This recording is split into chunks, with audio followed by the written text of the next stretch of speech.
play those jingles. Let's get into it. World War III. Fight for Ukraine. New world order. So in a way, Ukraine is a good example of this in several different ways. Mm-hmm. One of them is, the fact is that the war in Ukraine is sort of centered around the Donbass region, mm-hmm. which is inhabited by basically Russians. They are Russian culturally. They speak Russian. They consider themselves to be part of Russia, and yet they're geographically in Ukraine. And that's what the civil war has been about since 2014. I mean, Ukraine's been at war with itself between Ukrainians and Russians for many years now. That's the whole story behind the Donbass region. That's the whole idea of Putin coming in and liberating that region, reuniting them with Russia, that kind of stuff. So it kind of already is a petri dish for this idea that we somehow are unable to cohabitate with members of a different network state. Now, there's another example of this, and it's coming from CNN.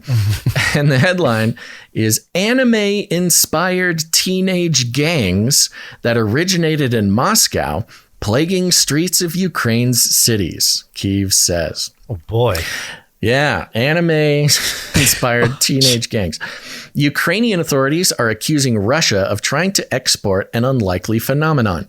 Teenage gangs inspired by a Japanese anime game who are taking to the streets for mass brawls. These gangs have become known as Raidan PMC, combining the name of a Japanese anime character with the acronym for Private Military Company, made infamous by the Wagner mercenary group. They appear to have started in Moscow as a vehicle for teenagers to fight organized gangs of football fans. So the beginning of this is apparently in Moscow. You have football fans, mm-hmm. soccer fans, and, we don't really have this in the US, so it's kind of hard to understand. But in lots of other places in the world, like could literally be in a gang of people who like a certain sports team. Have you not seen like cities riots and stuff after championships or losses or?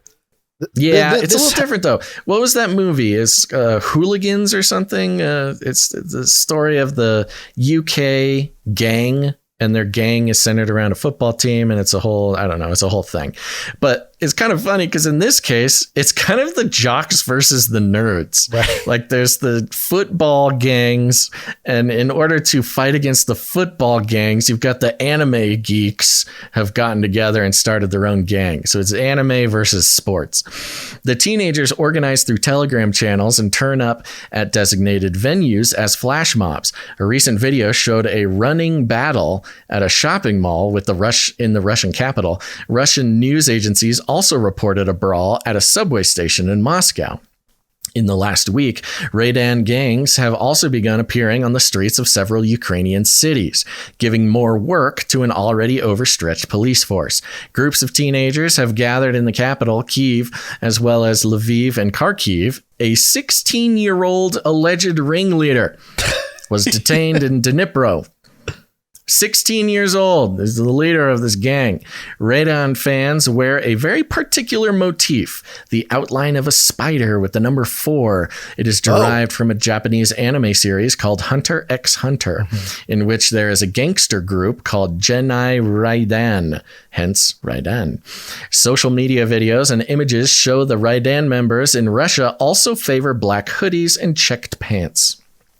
Russian authorities have acknowledged the emergence of Raidan. State news agency RIA Novosti reported that more than 350 people, 319 of them minors, had been taken to police stations in Moscow for being involved in Raidan.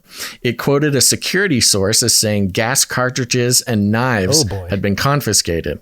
And this will come up again, the gas cartridges. I mean, I get the knives, but what are they doing? Whippets? Are these teenagers with whippet canisters on the streets? Are they using these? It's just very strange. The agency also reported that supporters of the Raidan subculture had been detained in Kazan, St. Petersburg, and Novosibirsk.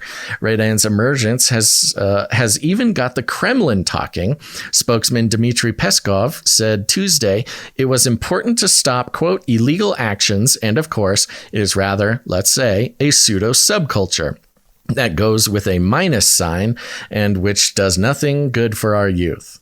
Some complicated translation, I think, going on there. But Ukraine's national police claim the Russians are trying to export Raydan's negative influence to Ukrainian teenagers through a disinformation campaign on Telegram channels. The police say Tuesday that they had blocked 18 Telegram channels and groups, quote, created to conduct Russian military information campaigns, undermine the domestic situation in Ukraine, and involve minors in illegal activities.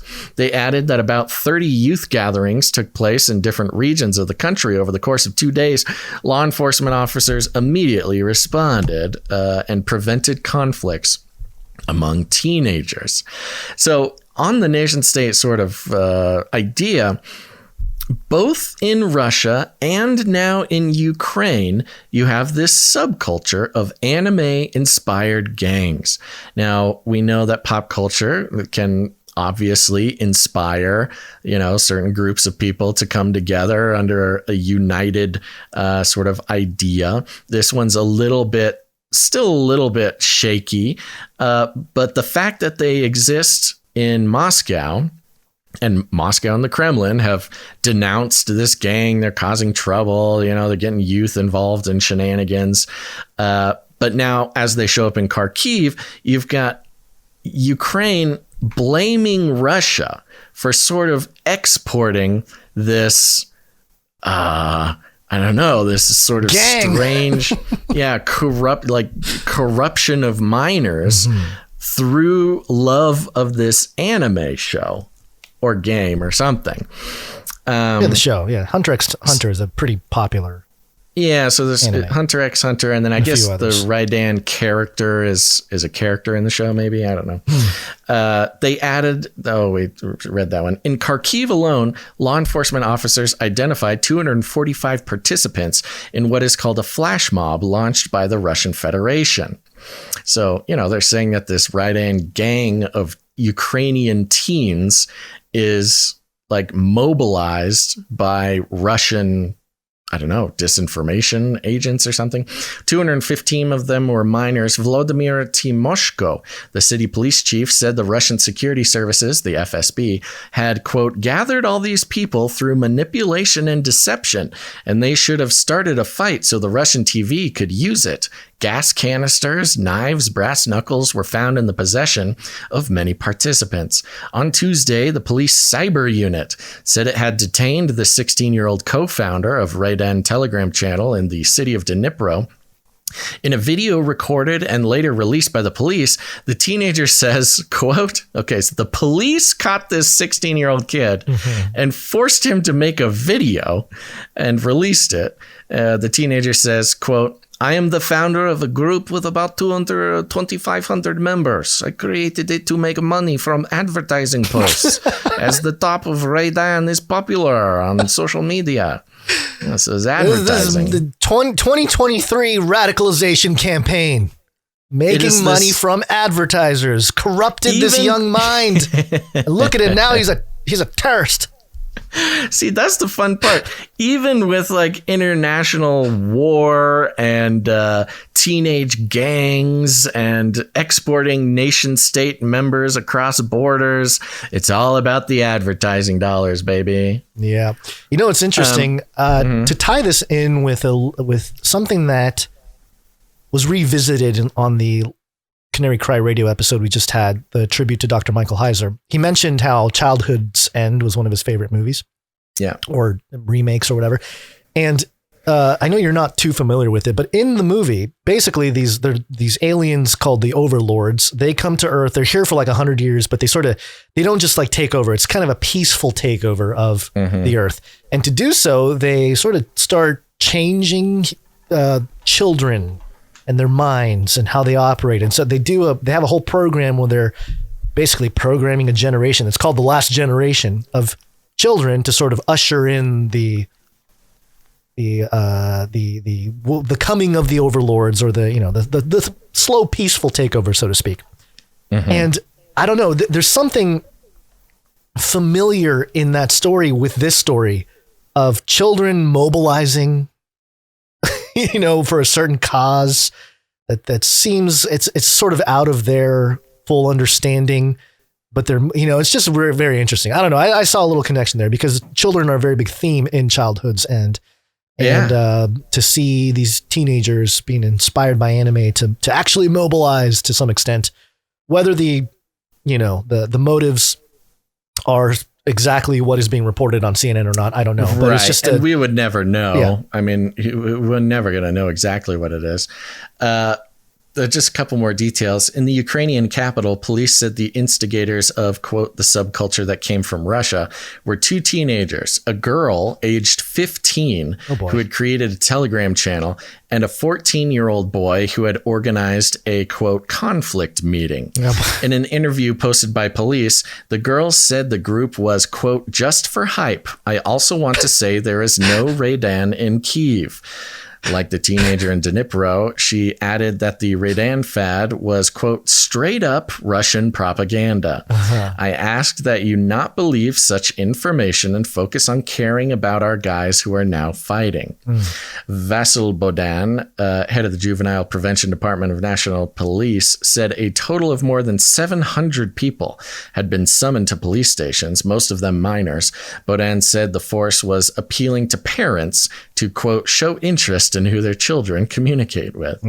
It seems likely that now police in both Russia and Ukraine are moving against Raydanists.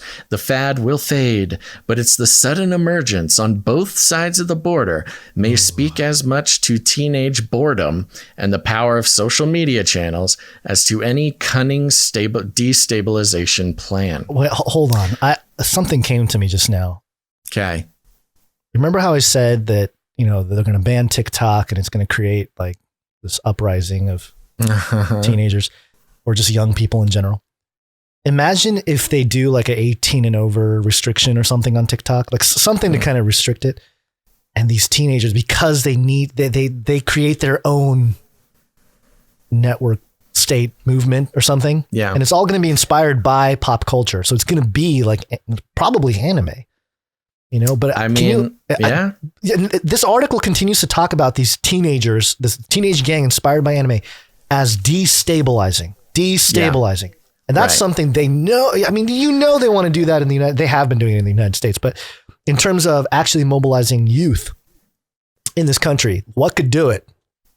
TikTok, man. I'm just saying, sure. Tell it. Well, I mean, it's another example. I mean, this is a great example. Now, of course, this isn't a perfect manifestation of what we can see in the future, but it's an interesting example about how a network state or a subculture can be both the enemy of Ukraine and Russia. Now, Ukraine and Russia blame it on each other because that's helpful in the current paradigm.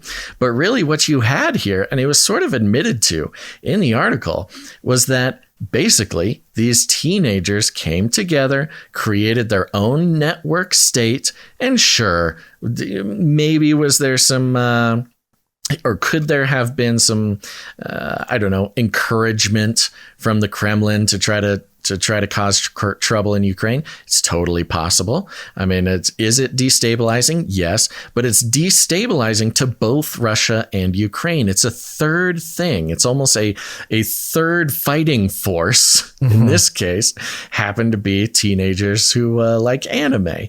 And it's a good example of how the network state, not only is it sort of challenging to our ideas of citizenship now, but it's challenging to the system as a whole. The two geopolitical states of Russia and Ukraine were being destabilized by a network state. The network state idea is destabilizing to the current sort of setup to how society even works right now. Yeah, the current infrastructure. Yeah, it changes the entire infrastructure because these kids would probably identify more with each other as Radinists than they would identify as Ukrainians or Russians or anything. It's a third